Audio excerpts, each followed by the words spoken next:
Bem-vindos à sexta edição do Cinema em Foco. O Cinema em Foco é um evento permanente, realizado bimestralmente, sempre a partir de um tema, com pesquisadores, realizadores, técnicos em cinema e audiovisual. É um projeto do grupo de pesquisa CPCine, História Estética e Narrativas em Cinema e Audiovisual, e dos professores do Bacharelado em Cinema e Audiovisual do Instituto de Artes e Design da UFJF, em parceria com o MAN e a Pró-Reitoria de Cultura. Gostaríamos de agradecer a diretora Nicéia Nogueira e o produtor Gabriel Miranda e equipe. A partir de hoje, o Cinema em Foco conta com certificado. Solicitamos aos interessados em receber o certificado que façam X ao lado do nome na lista de presença, e a gente lembra também que o certificado vai ser enviado por e-mail, então, portanto, coloquem o e-mail legível, certo? Bom, nosso convidado de hoje é um convidado muito especial. Severino Dadá, um dos mais criativos montadores do cinema brasileiro, montador e editor de som, trabalhou em cerca de 300 produções nacionais e internacionais, dedicou-se a diversos gêneros, entre curtas, médias e longas metragens, e montou filmes como Tenda dos Milagres, do Nelson Pereira dos Santos, Nem Tudo é Verdade, do Rogério Scanzerla, Para Receber El Canto de los Pájaros, de Jorge Sanginês, Curisto Dadá, de Rosenberg Cariri, e muitos outros filmes.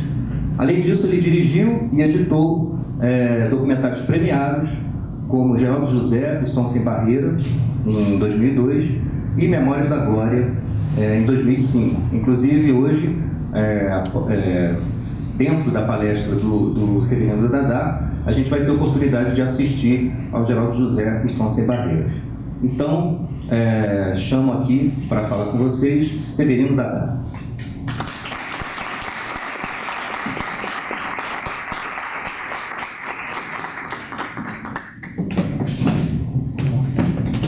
Muito obrigado. Eu quero dizer a vocês que eu estou muito honrado aqui, fui muito bem acolhido e me emociona muito a presença da juventude. Está mexendo com o audiovisual, que hoje não se fala mais, fala muito pouco em cinema, fala-se em audiovisual. Eu sou um jurássico da cinematografia brasileira, mais de 40 anos dedicado à arte e o ofício de fazer filme, de fazer cinema. Quero agradecer ao companheiro e cineasta que tenho a honra de ter como amigo, e aliás me considera como tio.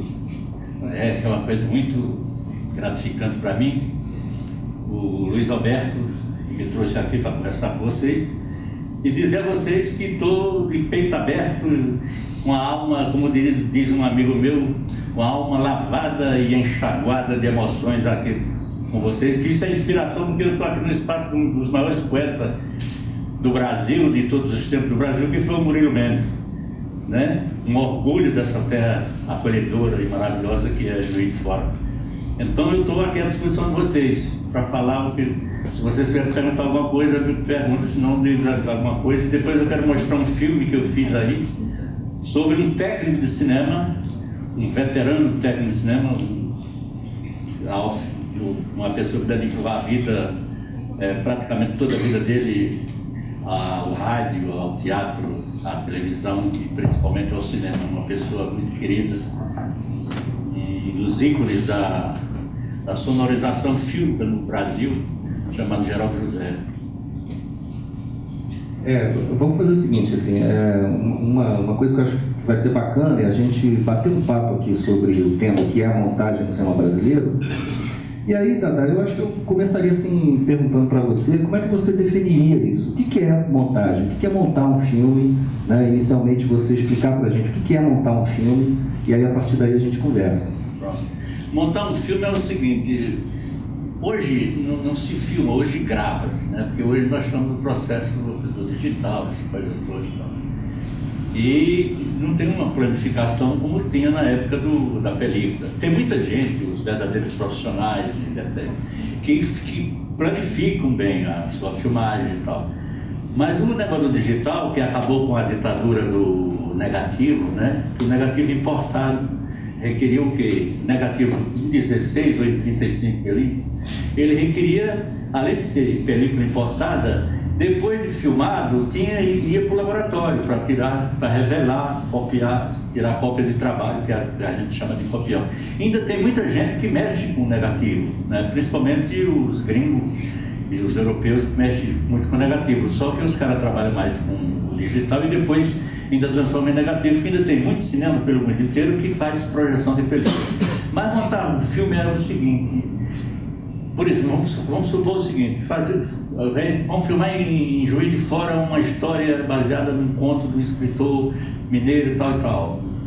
Então, o elenco, o gigante de elenco e tal, a fotografia, vamos dizer que de repente, se é uma história de amor, poucos personagens e tal, filmava-se pouco, não é hipótese. Se é um filme baseado no Guimarães Rosa, de cavalos e tiroteios e jagunços, aí filmava-se muito mais, claro, porque era outro processo. Um filme intimista, uma história de amor, vamos dizer que quando chegava na mão do montador, aqui no Brasil, vamos dizer que a gente tinha entre 10 a 15 horas de material filmado para transformar num filme depois, num filme de 1h30, 1h40.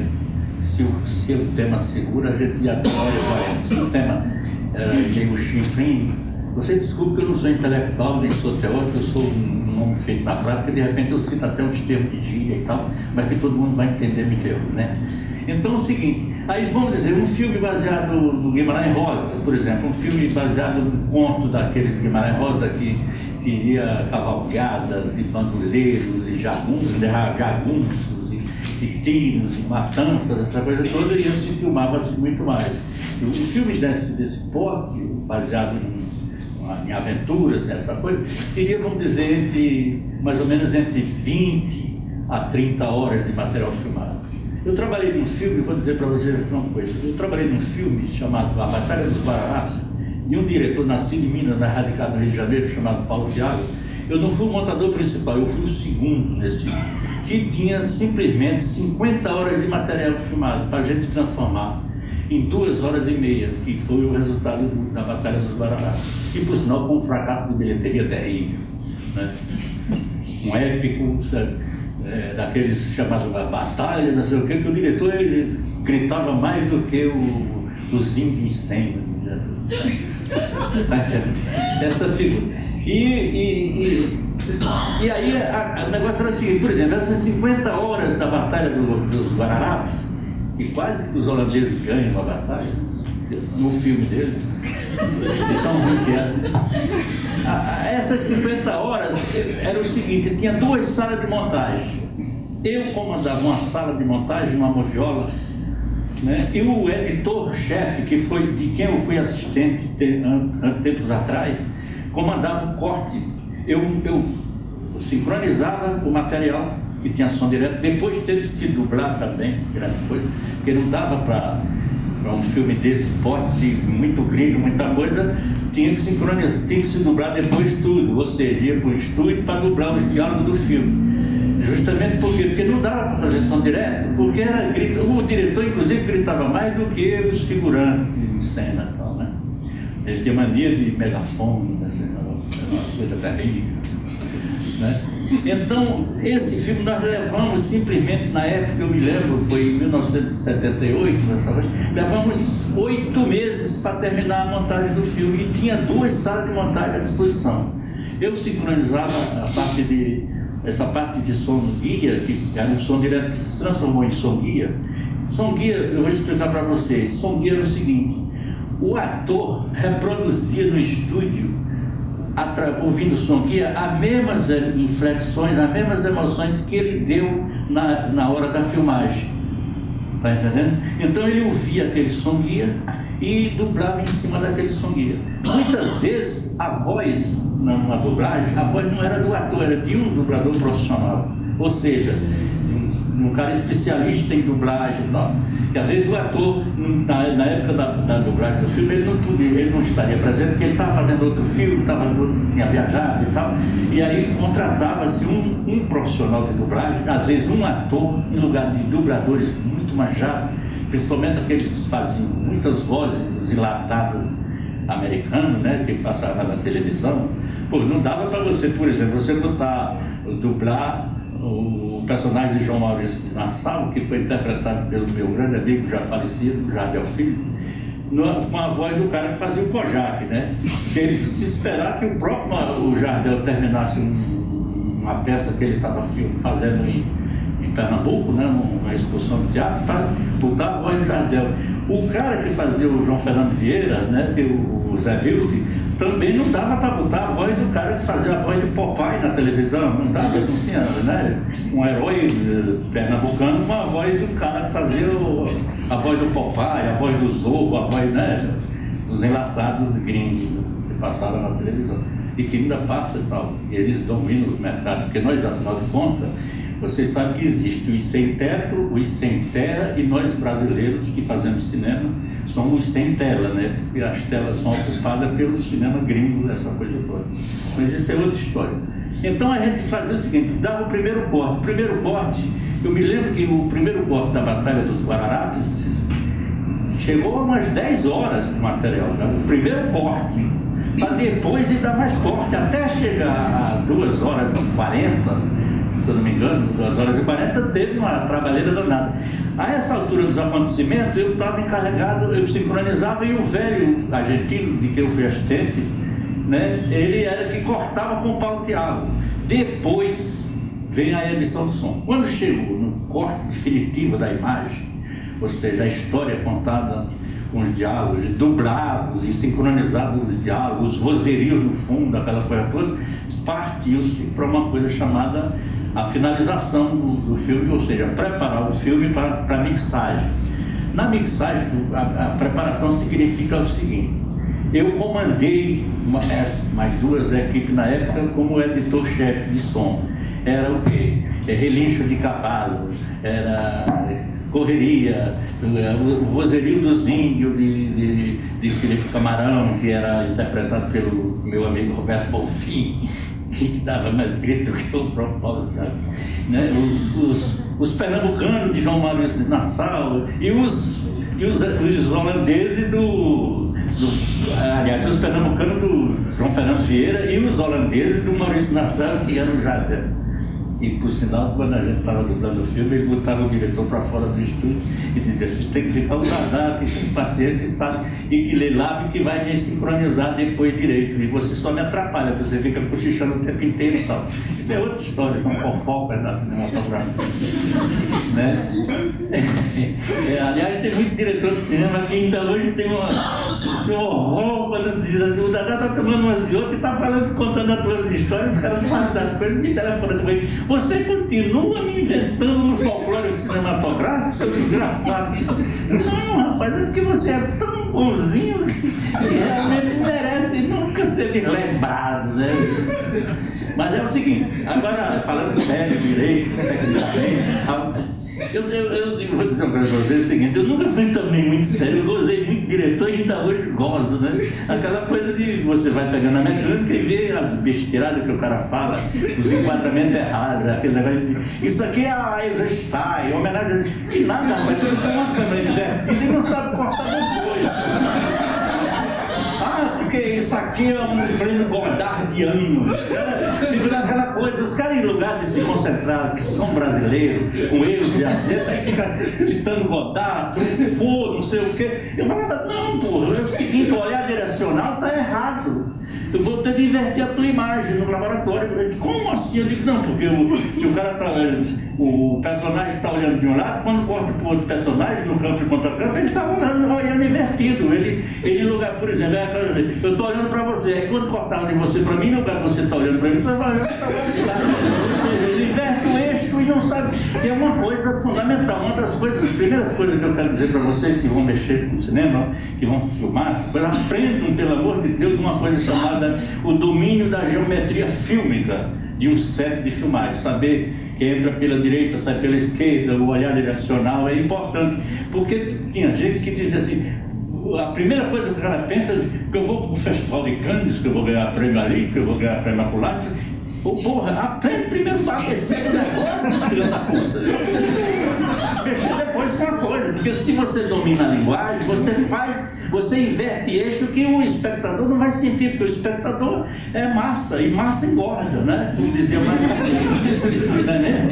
Então é o seguinte, aí resumindo assim, então a gente montava depois toda a parte de efeitos, tiro de canhões, de relincho do cavalo, inventava sons, inventava coisa, tiro de arcabuz, as setas dos índios, aquela coisa toda, tudo, aquilo que era filmado. Que a gente tinha um som de arquivo, essa coisa toda, fornecido grande parte desse som pela essa figura que vocês vão assistir depois, que eu homenageio, que graças a Deus está vivo, está muito doente, está com 84 anos de idade e está com problemas de saúde, que é o Geraldo José.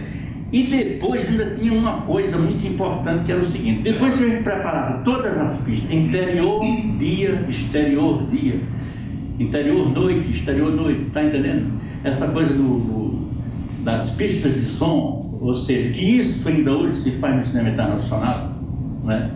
Para poder depois partir para a mixagem, que é a parte final de um filme é mixagem, que é a mistura de todos os sons para transformar num som só, com a equalização do diálogo prevalecer em cima dos efeitos sonoros e da música, essa coisa toda, né? Que a primeira coisa que tem que entender, bem audível, são o diálogo dos personagens, né? Então é o seguinte, depois que a gente editava esse som numa moviola, né? Esse figura, o Geraldo José, ele ia assistir o filme sem som nenhum. Ele havia o filme e rolo por rolo ele anotava aquilo que ele ia reproduzir numa tela grande, em cima de quê? Dos passos das pessoas, de abrir porta, de fechar porta, de dar porrada, de correria, não sei, tá entendendo? Porque a parte de som que estava montada era a parte de tiro, relincho de cavalo, não sei o que tal. A corrida dos cavalos, ele ia fazer os cavalos, duplicava ele, com vários assistentes, naturalmente, assistia num telão. Na época a gente trabalhava, esse telão do cinema tinha três pistas de som, então podia preencher uma, preencher outra. E aí aquele volume de animais, aquela coisa toda, ele fazia preencher várias pistas para dar volume de acordo com o número de animais, de cavalo, por exemplo, tá? E de correria das pessoas, os passos, quem está pisando no chão, quem está pisando em tapo, né, em madeira, quem está pisando em cimento.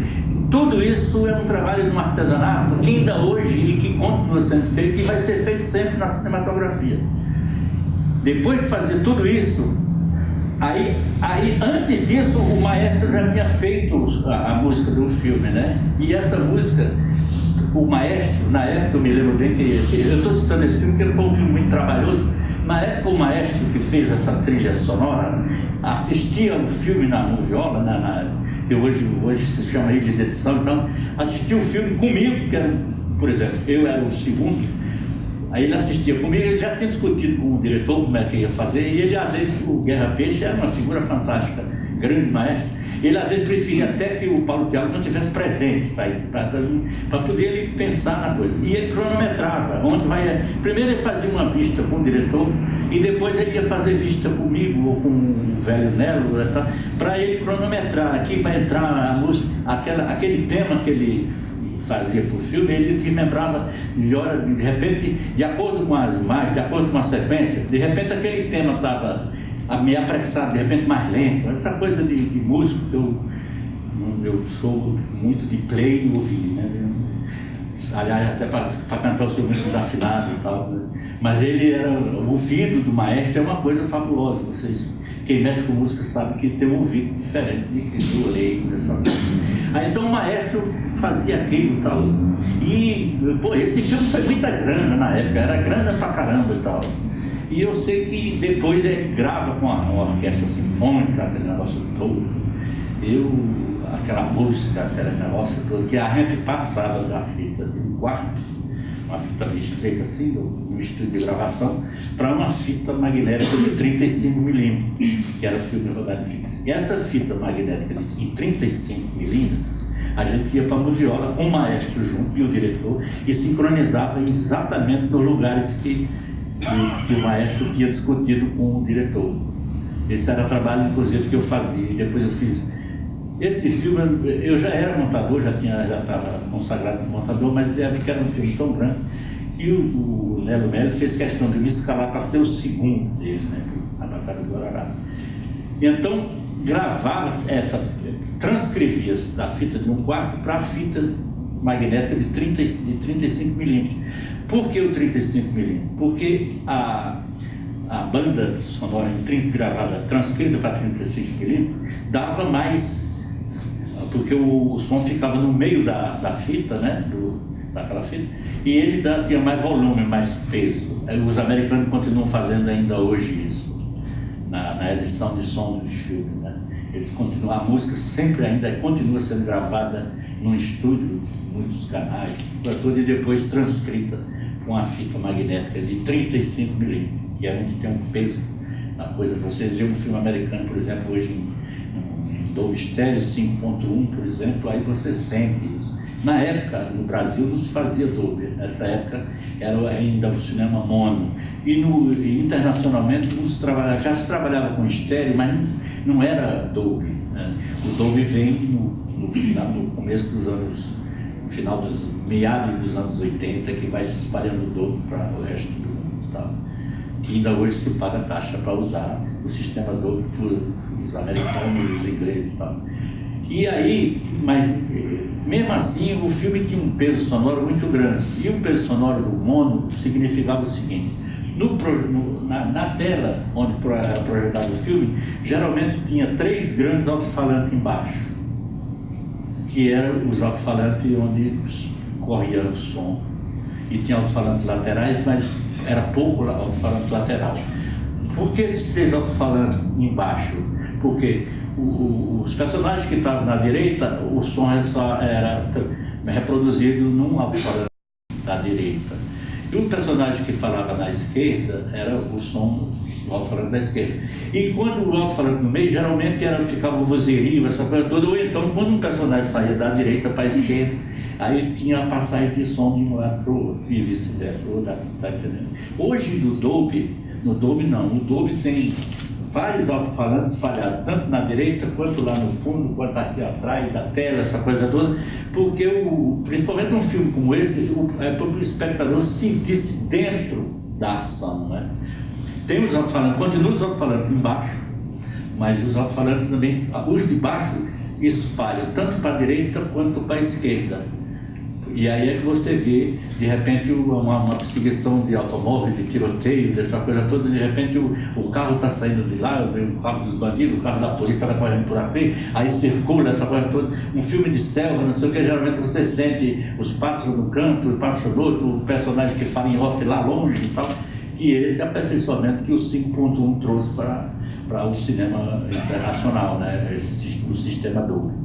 Nessa época a gente trabalhava muito com mono, mas era um mono já bem aperfeiçoado, já partindo para o estéreo. Era uma parte mono principalmente. Aliás, principalmente os diálogos eram mono, mas os efeitos sonoros já se trabalhavam no estéreo.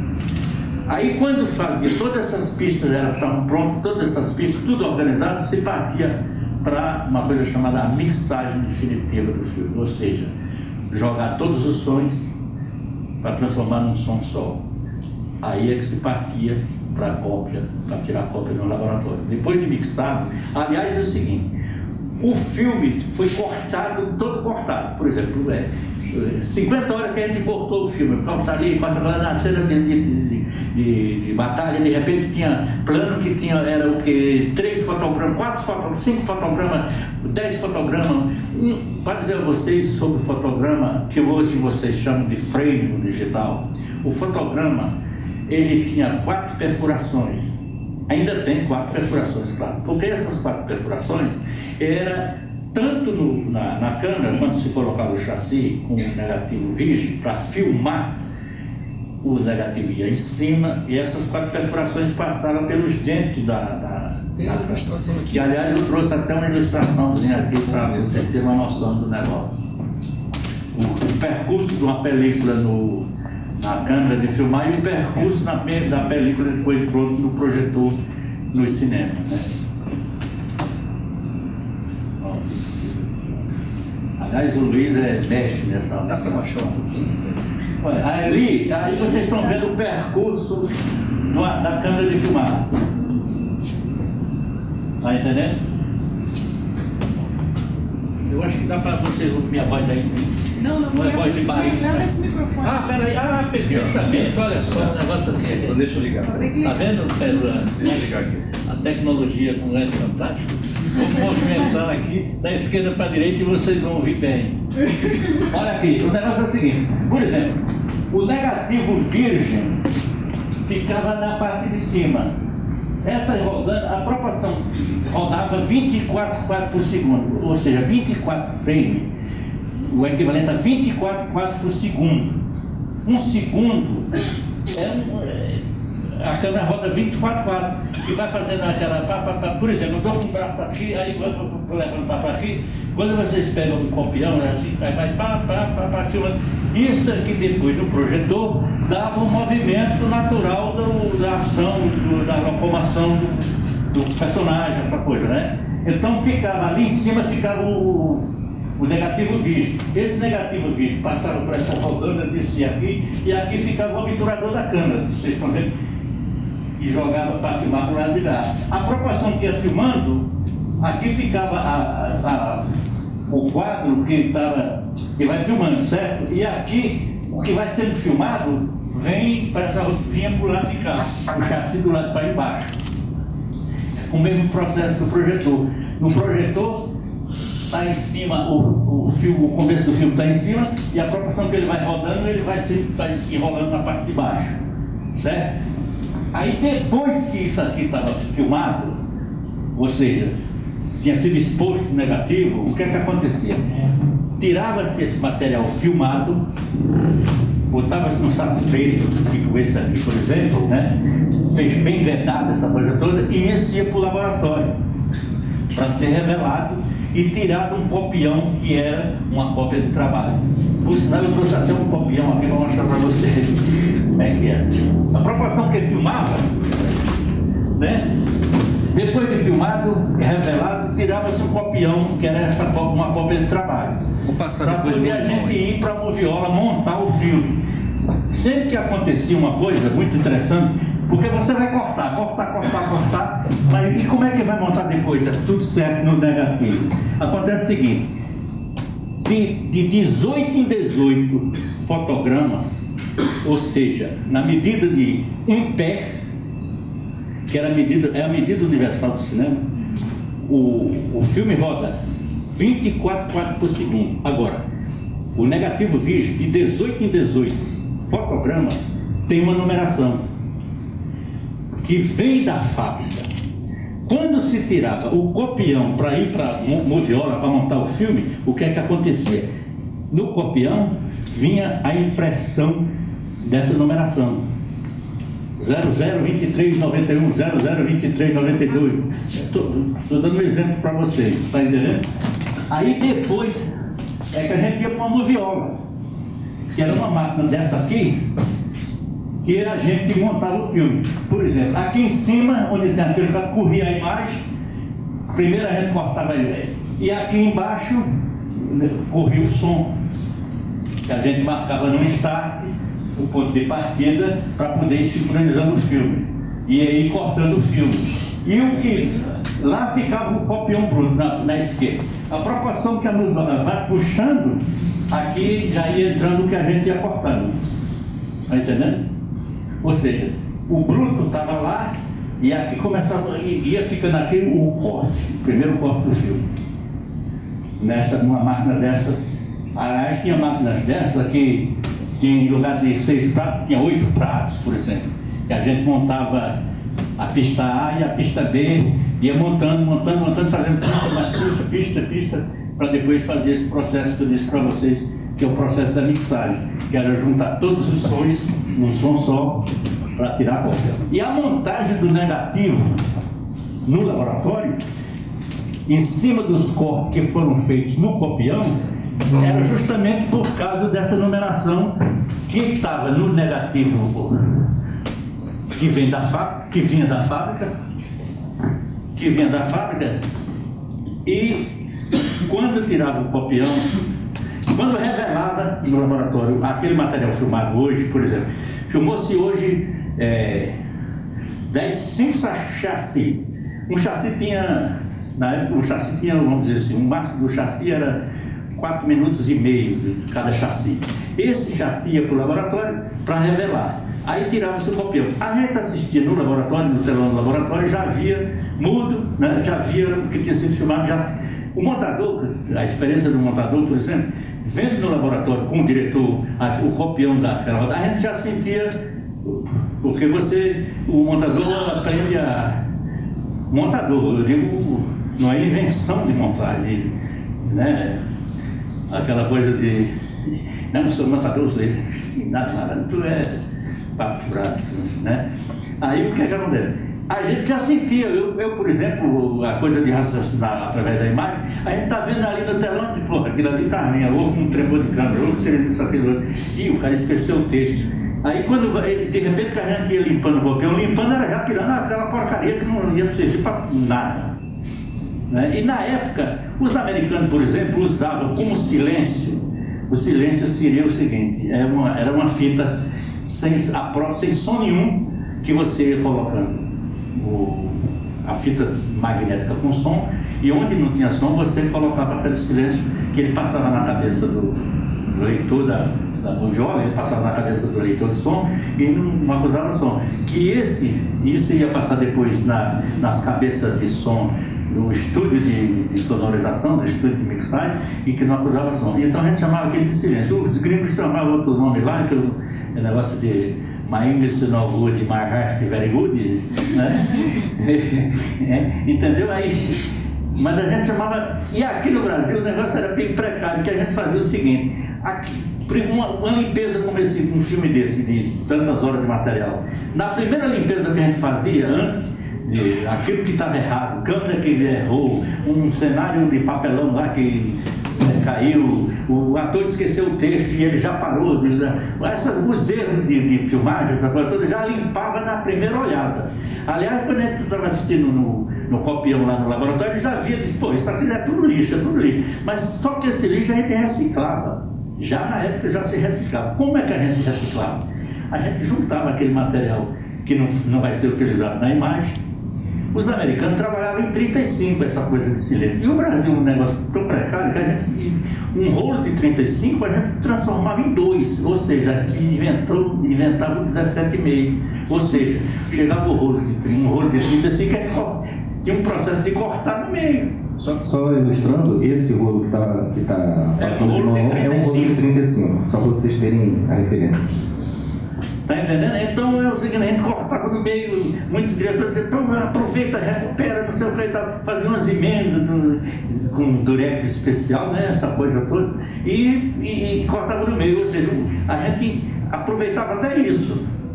É tanto que um colega meu, um editor de som e montador veterano, eles foram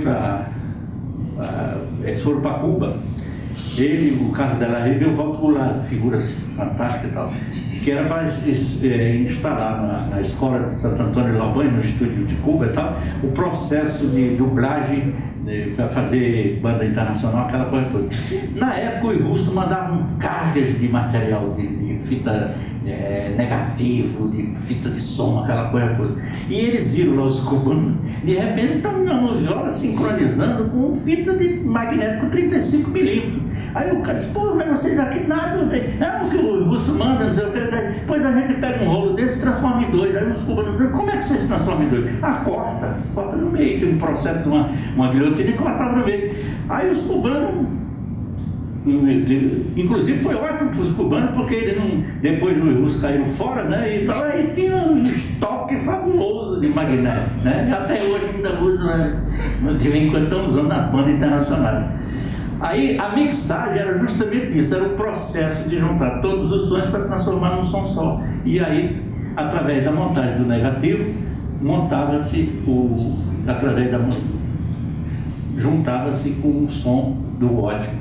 O som ótico era o seguinte: era o som mixado do filme que era filmado, ou seja, o ótico também era um negativo, um negativo apropriado para o som.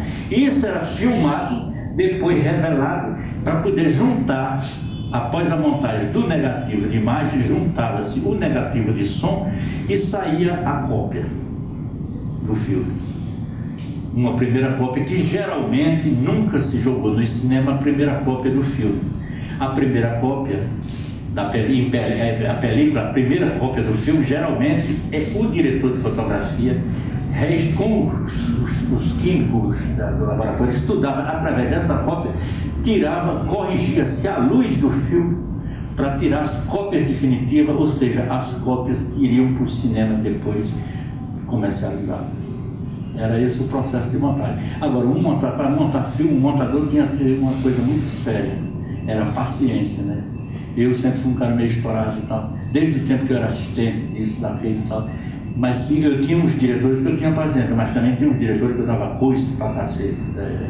De repente, aqueles os gênios que na época eu já chamava de cineasmos, né?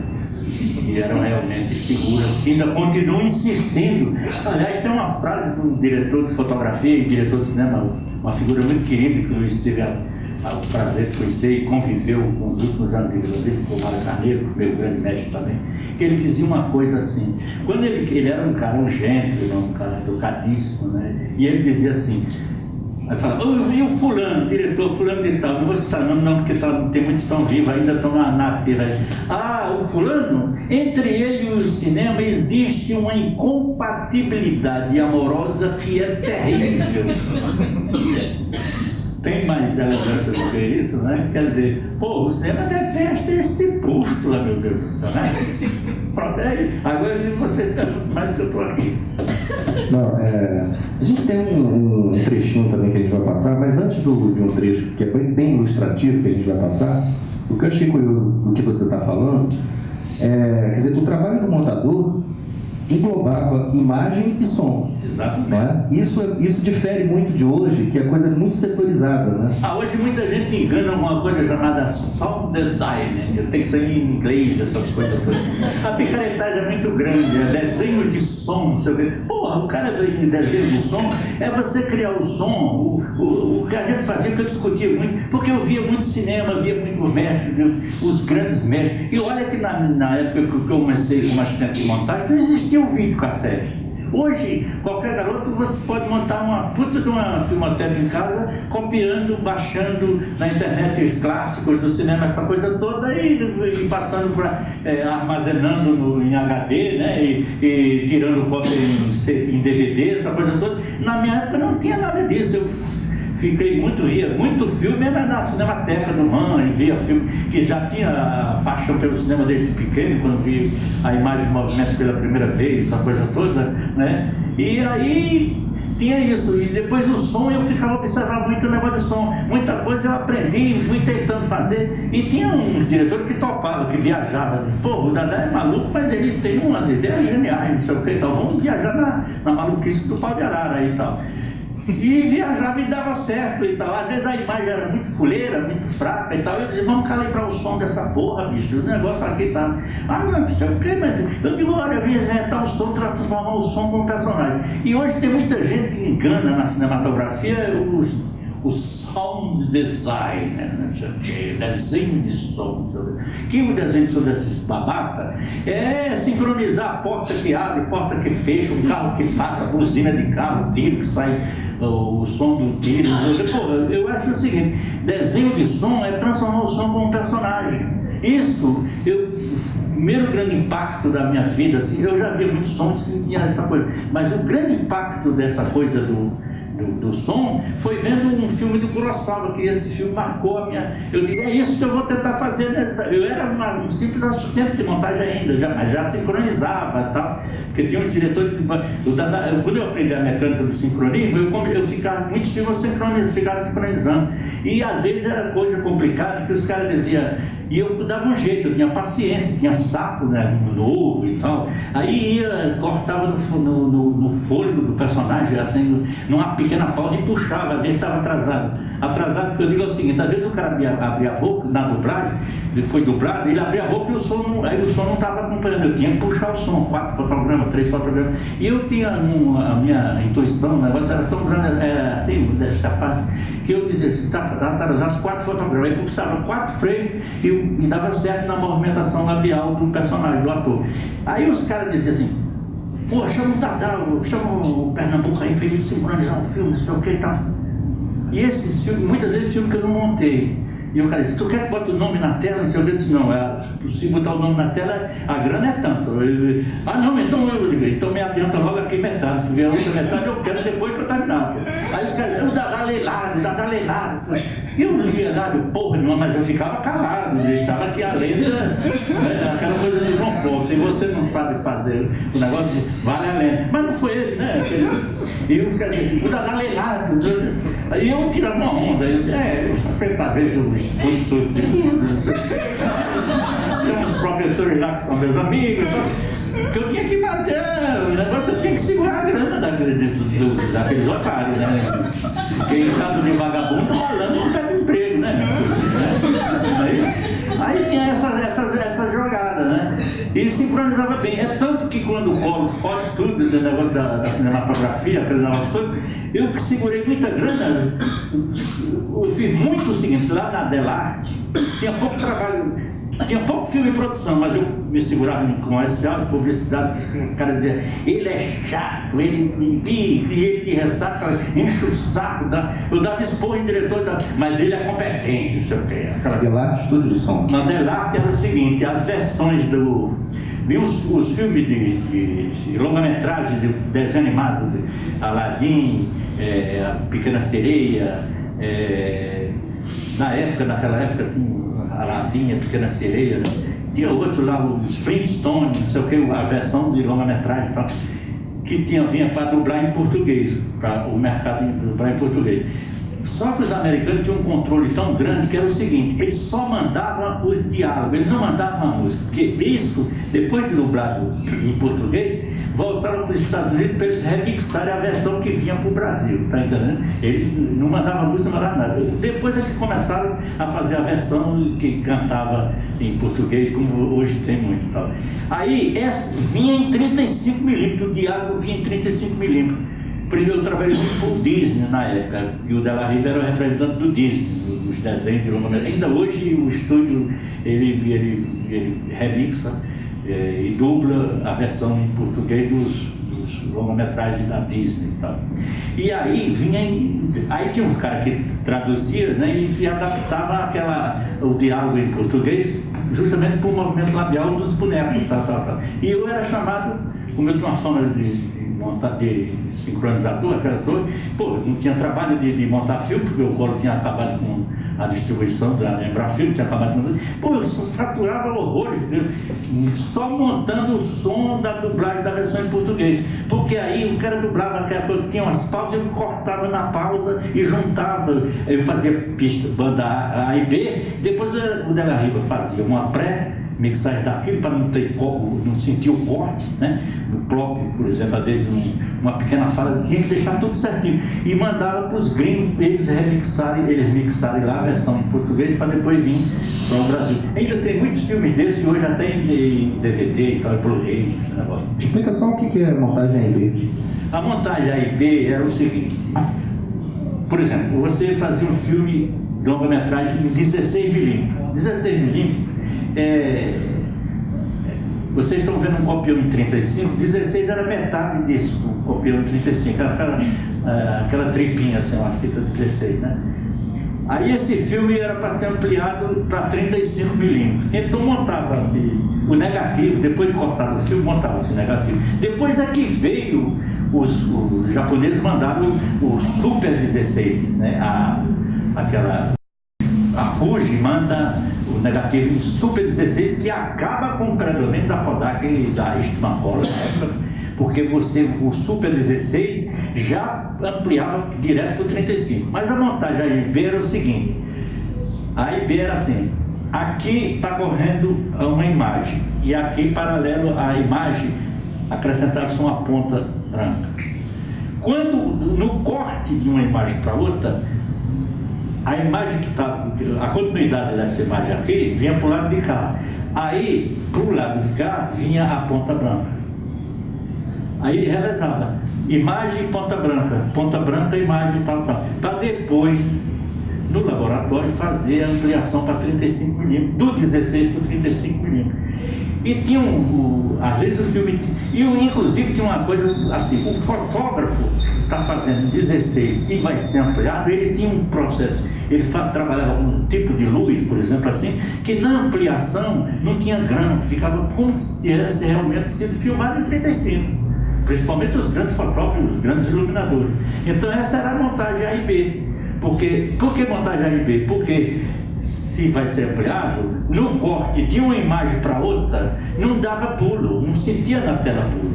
E o corte era suave de uma imagem para outra, porque onde tinha um corte, entrava uma ponta branca, tanto de um lado quanto do outro. Essa era a montagem A e B. Diga mais. Então, a gente tem aí... Tem uns trechos aqui que a gente vai mostrar, né? Aliás, o negócio é o seguinte, eu vou dizer para vocês assim, vocês não se assombrem, porque teve um filme, eu sou o único contador na história do cinema brasileiro que virei personagem. Eu sou o personagem do Nelson Pereira dos Santos, não sou o personagem do Jorge Amado. O Nelson Pereira dos Santos adaptou um romance do Jorge Amado chamado A Tenda dos Milagres. E nesse romance, o Nelson fez a adaptação e filmou isso em 1976 e tal. Eu faço eu mesmo, porque o cara vai fazer uma peça de teatro que não dá certo sobre um personagem histórico e tal, lá na Bahia, e ele transforma essa peça num filme e vem para o Rio de Janeiro montar com quem? Com o Paulo Arara aqui, né?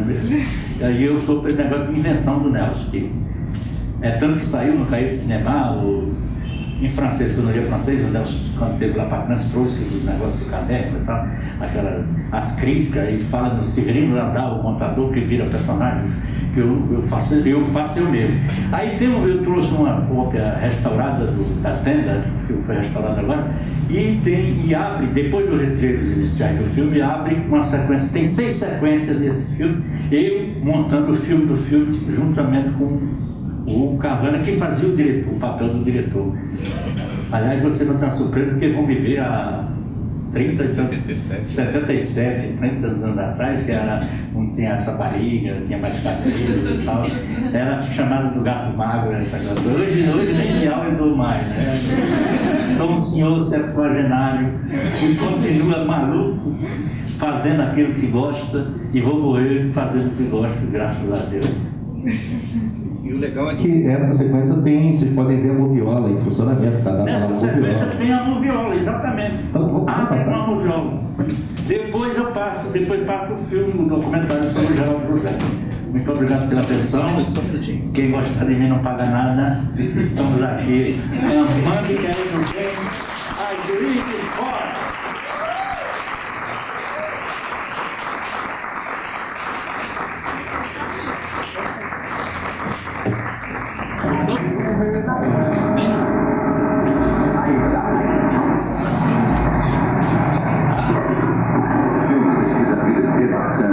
Um baiano do passado que a polícia da época classificava como macho, paisano e pobre, metido a sabichão e a correr, mas que na realidade era um dos maiores cientistas do século XX. Do mundo não, do Brasil, né, Dadá? Do Brasil. Mas é claro, Dadá, se for um dos maiores cientistas do Brasil, tem que ser do mundo, claro. Pessoal, bota aí. Pedro Arcanjo Osmar, um dos maiores cientistas sociais do mundo. Mas sabia esse cara aí tem cara de cientista, não? Dá. Cientista tem cara, dá. Eu, por exemplo, não tenho cara de cientista desse que você está acostumado a ver na televisão. Mas sou formado em antropologia, sociologia e psicologia. Tá demorando esse telefonema, hein? Se eu tivesse possibilidade de pesquisa, dá. Grana, tá entendendo? Continue seu voo. Você não passa botando os óculos, mas arranjo pra mim, não?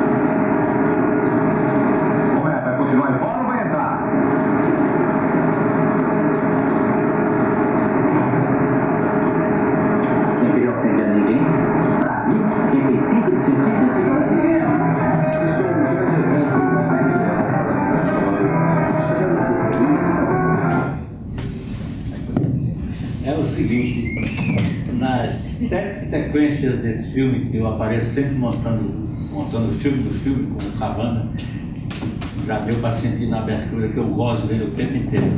Que ele é um daqueles cineastas que eu falei para vocês no filme. Ele é um grande cineasta, uma pessoa, um grande ator, grande cineasta, fez filmes, comédias fantásticas, maravilhosas. Um dos grandes amigos que eu tenho a honra de ter. Mas eu gosto dele o tempo inteiro do filme. Você procure ver. A Atena do Milagre vai ser lançado todo o pacote do Nelson Pereira, que aliás tem 2 filmes que eu montei: O Amuleto de Ogum e a Atena do Milagre. Sempre que a Atena é quando me imortaliza, né? Eu vou morrer, mas daqui a 200, 300 anos tem alguém vendo a Atena do Milagre, tá entendendo? E tem outros filmes que eu fiz também como ator, e sempre os diretores me pegavam para ser um gozador no filme. Não sei se eu tenho cara de gozador, mas sempre fui gozador. Papel de pequenas pontas de filme de homem sério, essa coisa toda, senhor Carnaval, realmente não tinha coragem, não tinha condição de fazer. Então, só apresenta rapidinho então pra gente o Geraldo José e a gente vê. Pronto, agora é o seguinte, vocês vão assistir um filme de um amigo para outro amigo. Eu fiz uma homenagem a um amigo que graças a Deus está vivo, está com 83 anos, está doente e tal, que é um documentário que eu ganhei um concurso. Esse documentário eu vou fazer uma pequena historinha para vocês. O meu querido Luiz Alberto estava gravando, ele tinha um gravadorzinho e gravava depoimentos de técnicos de cinema, né, em 2001 e tal. 2001, ele estava gravando. E vários técnicos que ele gravava, foram inclusive que eu introduzi, apresentado por mim, amigos veteranos e tal. O Luiz levava aquele gravadorzinho e ele gravava, batia papo com as pessoas, aquele negócio todo, tal, e depois reproduzia, né, no jornal que ele escrevia na internet já, né? E ele passava o papel, transcrevia aquilo, organizava e tal, e era publicado.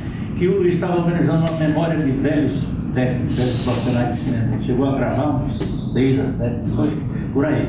Aí no dia que eu falei, pô Luiz, tem um cara, uma figura que você tem que gravar, o Geraldo José, não sei o quê. Eu falei, porra, o Geraldo José e tal. Eu digo, é meu amigo antigo e tal, e o Luiz, porra, e tal. Aí eu fiz o contato, ele não, com muita honra, ele é amigo seu, é amigo meu, não sei o quê e tal. Aí eu levei o Luiz lá para casa do Geraldo, que foi uma tarde maravilhosa, né, e tal. A senhora do Geraldo preparou uns pastezinhos fantásticos e a geladeira entupida de latinha de cerveja, né? E eu era o Luiz gravando com ele, o tempo inteiro ia lá e era trazer os pastezinhos e eu ia buscar cerveja. Não podia faltar combustível. E, inclusive para o Luiz se inspirar nas perguntas fantásticas que ele fazia ao Geraldo. Aí lá para as tantas veio na minha cabeça assim, disse, porra, eu vou fazer um documentário sobre o Geraldo e tal, aquele negócio todo e tal. Luiz me ajudou no roteiro, Geraldo me cedeu as fotografias, muitas entrevistas que o Geraldo tinha feito. E aí nós fizemos o roteiro e tal, e eu procurei negócio de patrocínio para fazer o documentário, para filmar o documentário. Aí tinha muito papo furado, produtora, não sei o que e tal. Procuramos a televisão que cuidava do negócio de imagem, da memória do... E essa televisão veio com um papo de me dar uma mixaria lá, na época, 2000, para ter os direitos, comprava meu roteiro para eles filmar à vontade que eles queriam. Tá? Eu sei que não topamos aquele negócio todo. E eu fiquei com aquele roteiro, tinha o apoio do CTAV, que era o Centro Técnico Audiovisual, que ele me dava negativo, crédito laboratório, uma série de coisas. Né? A truca para a gente filmar as fotografias, aquele negócio todo, fazer animação em cima das fotografias e tal. Mas cadê a grana por uma mini equipe? Tinha que comer, tinha que alugar uma conta, né? Eles não tinham grana, eu não estava fazendo uma longa-metragem ganhando bem para bancar no meu bolso, aquela coisa toda. Eu sei que passou-se, eu segurando a crise, e o Geraldo também, aquela coisa, aí de repente o Mink, né, tinha um concurso de roteiros que era para escolher 12 documentários e o tema era a participação do negro na cultura brasileira. Aí o meu filho, que é cineasta, hoje cineasta e tal, o André disse, porra, pai, é a hora de botar o roteiro no concurso, não sei o quê. Eu digo, como assim? Ele falou, não, porque você tem direito. É o seguinte, 8 roteiros vão ser escolhidos para cineastas, diretores que já fizeram, tem diretores de currículo e tal. Mas você, com o seu currículo, você pode entrar como diretor estreante. Aí eu falei, pô, aí dá, e tal. Aí eu liguei pro Geraldo. Eu falei, pô, Geraldo, eu acho que tem uma possibilidade da gente entrar no concurso aí, vamos brigar no roteiro, não sei o quê. Aí, pô, o que você fizer tá feito. Eu falei, e o tema é o seguinte, a participação do negro na cultura brasileira. Aí Geraldo respondeu assim, e eu sou branco? Eu te respeito, Dadá, eu confio em você, né? Teve uma televisão que ligou pro Geraldo, né? Olha, eu queria fazer uma demonstração, que passou meu roteiro por lá. Foi o Canal Brasil. E passou meu roteiro por lá e o cara queria comprar o roteiro e tal. Aí o cara liga para Geraldo e diz assim, fica me cozinhando, aí ligou para Geraldo, isso antes do concurso. Aí liga para Geraldo dizendo assim, olha, a gente faz um especial com o senhor, que é importante, mas o senhor faz uma demonstração de como é que o senhor fazia a sonoplastia por rádio, essa coisa toda, e no cinema e tal. Aí Geraldo disse, mas aí eu estou esvaziando o projeto do Dadá. O Dadá está batalhando para fazer um documentário e tal. Não, mas não acontece nada disso, vai ser importante até para alavancar o projeto do Dadá e tal. Aí Geraldo perguntou, e vocês, por que não entraram no projeto do Dadá? Não, porque a gente está cheio de projeto e tal. Mas é importante fazer um especial sobre o senhor. Aí Geraldo disse assim, olha, meu filho, é o seguinte, eu já fui tema do Fantástico, já fui tema de curta-metragem, tem reportagem pra caramba, tem condecoração, tem prêmio disso, daquilo e tal. E existe entre nós, eu e uma pessoa como Dadá, uma coisa chamada ética profissional. Aí o cara calou-se, né? Existe isso, além da amizade, existe a ética profissional. Então você pega as suas homenagens, suas honrarias e guarda naquele lugar né, onde você senta e tal. Pronto. Aí vocês vão ver o filme aí.